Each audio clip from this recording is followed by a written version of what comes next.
Not all muscle cars were born to be legends. These three were so disappointing that they've been almost completely forgotten. From underwhelming power to designs that missed the mark, these flops prove that even the mighty can stumble. Ready to see the dark side of muscle car history?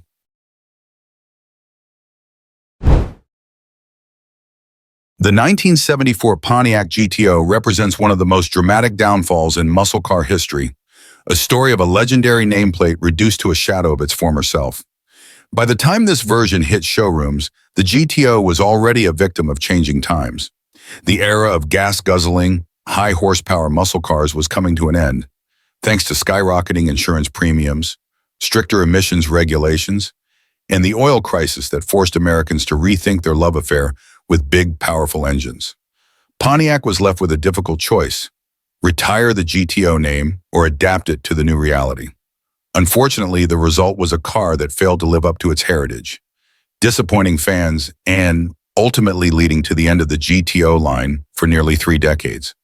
The decision to downsize the GTO onto the compact Ventura platform was met with immediate backlash. In the early 1970s, the Ventura was essentially a rebadged Chevy Nova, a sensible, economy-oriented compact that was never intended to be a performance car. For Pontiac to slap the GTO badge on this platform was seen as sacrilege by muscle car enthusiasts who remembered the glory days of the 1960s when the GTO was a street-dominating powerhouse. To make matters worse, the design of the 1974 GTO was uninspired. It featured a nondescript body with a plain grille and basic hood scoop, lacking the muscular, aggressive stance that defined previous generations. Gone were the wide tracks, bulging fenders, an imposing presence that made the GTO a legend. In its place was a car that looked more like a grocery getter than a muscle car icon.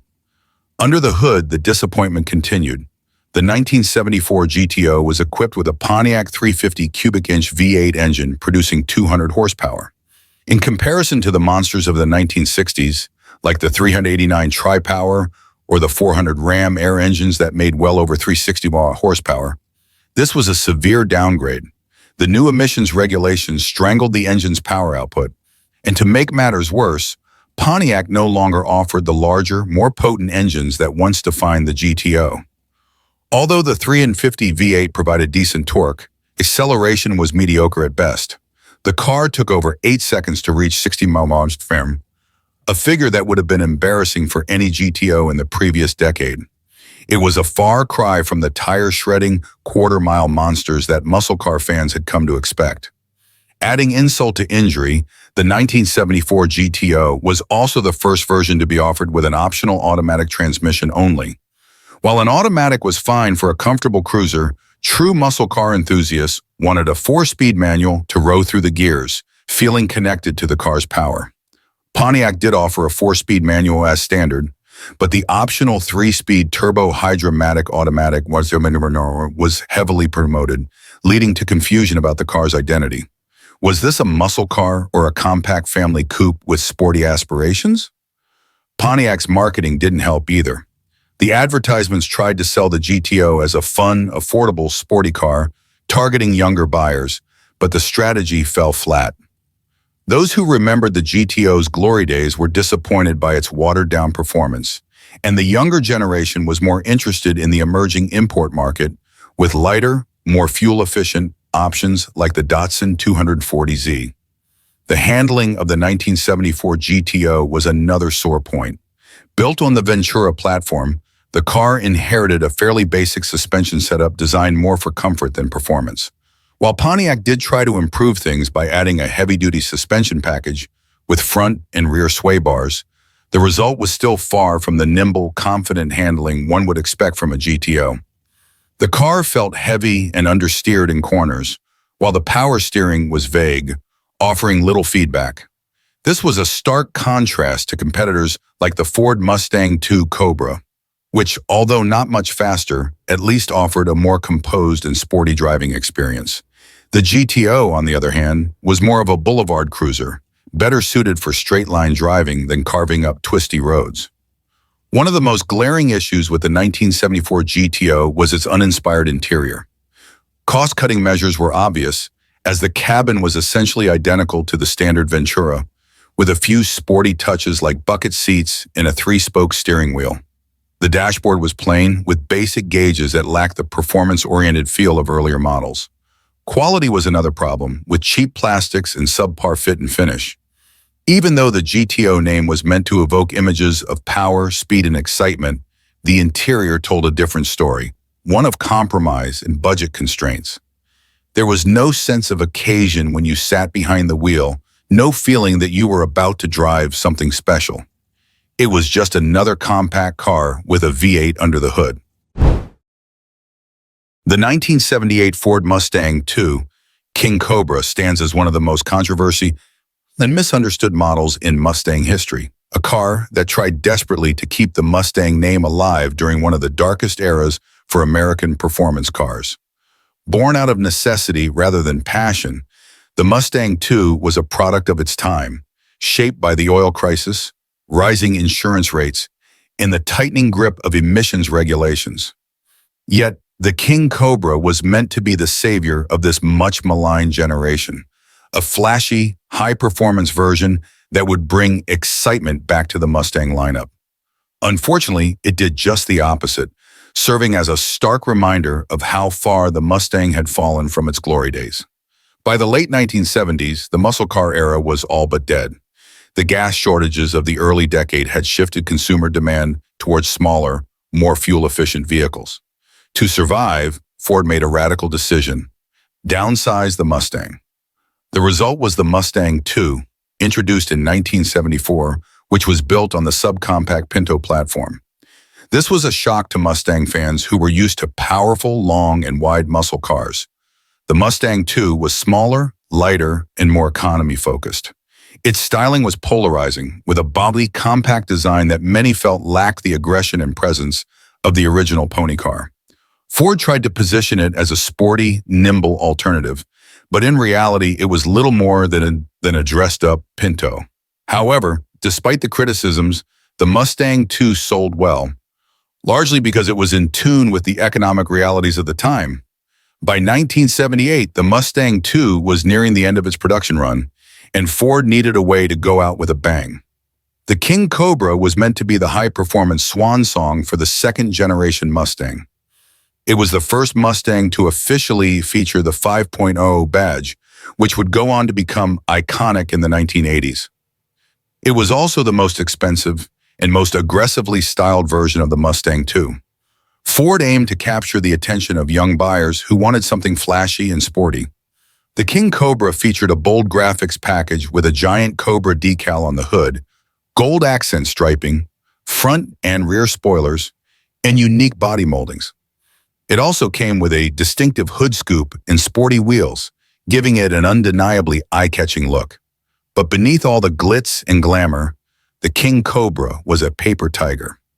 At its heart was a 5.0L, 302 cubic inch V8 engine, but this was 1978, and emissions regulations were at their peak. The engine produced a paltry 139 horsepower, which, by modern standards, is less than what you'd get from a four-cylinder economy car. In fact, it made less power than the original 1964.5 Mustang's 289 V8, despite being larger in displacement. The performance figures were dismal: 0 to 60 mph in around 10 seconds and a quarter-mile time of about 17 seconds. For a car with King Cobra emblazoned on its hood, this was downright embarrassing. Ford tried to make up for the lack of power with bold looks and sporty decals, but enthusiasts weren't fooled.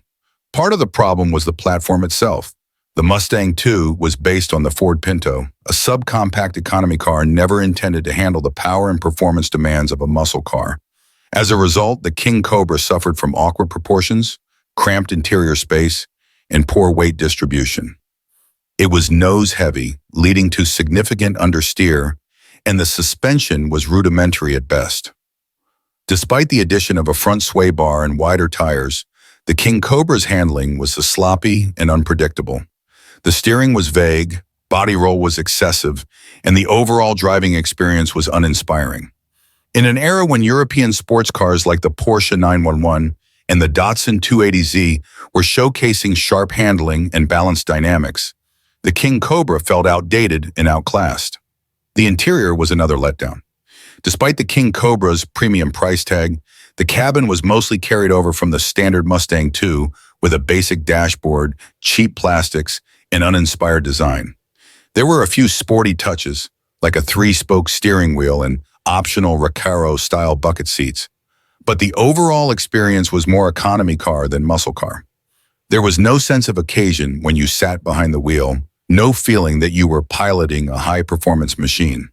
Instead, it felt like driving a compact commuter car dressed up in a Halloween costume. It looked fast, but it didn't feel fast, and that disconnect was impossible to ignore. Marketing for the King Cobra leaned heavily on its appearance, with ads boasting about its mean, snake-like looks and sporty, aerodynamic styling. But there was no mention of its performance, which was a telling omission. Ford knew that the King Cobra couldn't compete with the real muscle cars of the past, so they focused on selling an image rather than a driving experience. The 1980 Dodge Murata CMX is a prime example of an ambitious idea that fell flat due to the harsh realities of the automotive industry in the early 1980s. Born into an era of fuel shortages, tightening emissions standards, and changing consumer preferences, the Murata was Dodge's attempt at creating a personal luxury coupe with muscle car flair. It was meant to compete against the likes of the Chevrolet Monte Carlo and Ford Thunderbird, both of which were successful in the rapidly growing personal luxury segment. However, the Murata CMX never quite found its footing, ultimately becoming one of Dodge's most forgotten models. The story of the Murata begins in a turbulent time for American muscle and luxury cars. By the late 1970s, the muscle car golden age had ended, and manufacturers were struggling to adapt to new regulations that severely limited engine performance. The 1979 oil crisis further complicated matters, pushing consumers toward more fuel-efficient vehicles. Against this backdrop, Dodge aimed to capture the market's interest by blending the sporty image of a muscle car with the comfort and sophistication of a personal luxury coupe. The result was the Dodge Murata, which debuted in 1980 as a sleek two-door coupe with aggressive styling cues. Dodge positioned the CMX trim as the sportiest version, complete with T-top roof panels, flashy decals, and special badging. It looked promising, but beneath the surface, the Murata CMX struggled to deliver on its bold image. The design of the Murata was arguably its strongest feature. Built on Chrysler's J-body platform, which it shared with the Chrysler Cordoba and the Imperial, the Murata featured sharp, angular lines and a low, wide stance that gave it a purposeful, muscular look. The front end was dominated by a rectangular grille flanked by quad square headlights, giving it a distinctively aggressive appearance. The long hood and short deck proportions were reminiscent of classic muscle cars, while the available T-top roof added a touch of 1980s cool. The CMX trim level further enhanced the sporty vibe with unique graphics, sport wheels, and a rear spoiler. Inside, the Murata offered plush velour upholstery, faux wood accents, and a digital clock, a nod to the luxury side of its personality. It was a stylish package that should have appealed to buyers looking for a sporty yet sophisticated coupe. However, any notion of performance was quickly dispelled by the Murata's anemic powertrain options. The top engine choice was a 5.9L, 360 cubic inch V8, which sounds impressive on paper. But due to the restrictive emissions equipment of the era, it made just 185 horsepower. To put that in perspective, this was less power than many six-cylinder engines were making at the time. Worse yet, the standard engine was a 3.7L, 225 cubic inch, slant 6 producing a meager 90 horsepower, and the mid-range option was a 5.2L, 318 cubic inch, V8 with 155 horsepower. Even with the 5.9L V8, the Murata CMX was sluggish and uninspiring, struggling to accelerate with any urgency. The 0-60 mph time was over 10 seconds, and the quarter-mile time was in the mid-17-second range, hardly the stuff of muscle car legends.